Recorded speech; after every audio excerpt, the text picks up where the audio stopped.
My name's David Disher, and I'm a freelance musician and audio engineer. I'm Roz Allen. I'm Lee Hillman. And we are the founders of Double Barrel Studios. My name is Jessica Sprang. I'm an illustrator and a graphic designer. Yeah, so Double Barrel, essentially, when we began about 2 years ago, we started by working just out of our own homes. That's the way that a lot of multimedia organizations work, because you can work from anywhere. You can shoot and then edit anywhere. So that's kind of how we started, was, you know, Lee would work out of his house, I would work out of mine, we would share the shooting duties and the editing, and now as Double Barrel's grown, you know, we've brought in a much larger team. I work out of my home. As you can see, this is my apartment. Fortunately, because of the technology involved, I can do most of what I need to just around the computer. I also do whatever recording, you know, guitars or other acoustic instruments, drums and vocals and whatnot. Here mostly. I usually go out to meet people for meetings, or I meet the clients at their place. They can come here if they want. I went through school first in fine arts, so it was I've always been stronger with the drawing and the illustration, and sort of I took a graphic design course because I figured, well, I had to get a job. I've been working in multimedia for about 10 years with a variety of different organizations, everything from CBC and the Debaters to CTV and the Olympics, always doing kind of digital production, and that's everything from video to editing, you know, to actually shooting in the field, to producing, directing, all of that.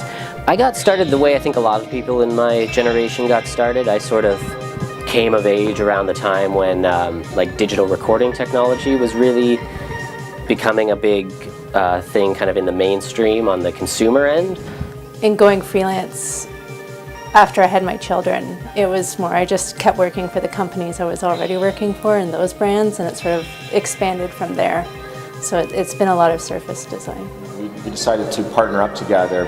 We met sort of over a love of documentary filmmaking. That's kind of how it all began. We met at a Documentary Organization of Canada meetup.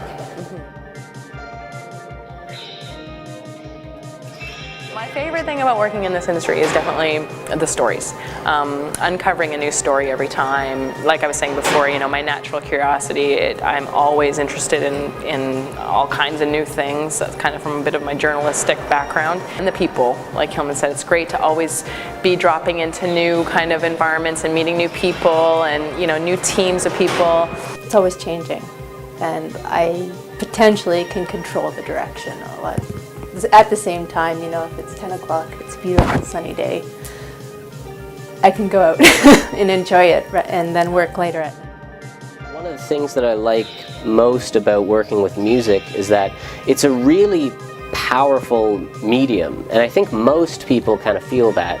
Music can really transport you to a specific time or place or state of mind or just emotional state. One of the things that I like the least about working with music is that it's an industry that's notorious for not really getting anybody any money.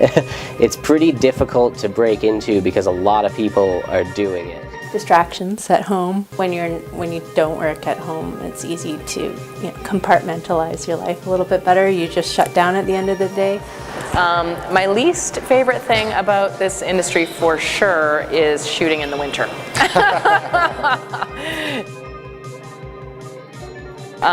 Yeah, so the entrepreneurial culture that exists in Hamilton has been absolutely amazing, and I think that, you know, Hillman would concur that, you know, we've been so supported here as a small business. We're so connected.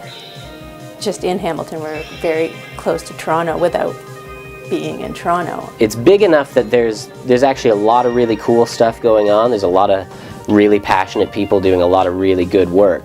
But it's not so big that it's just impenetrable or alienating or just overwhelming or impossible to network within.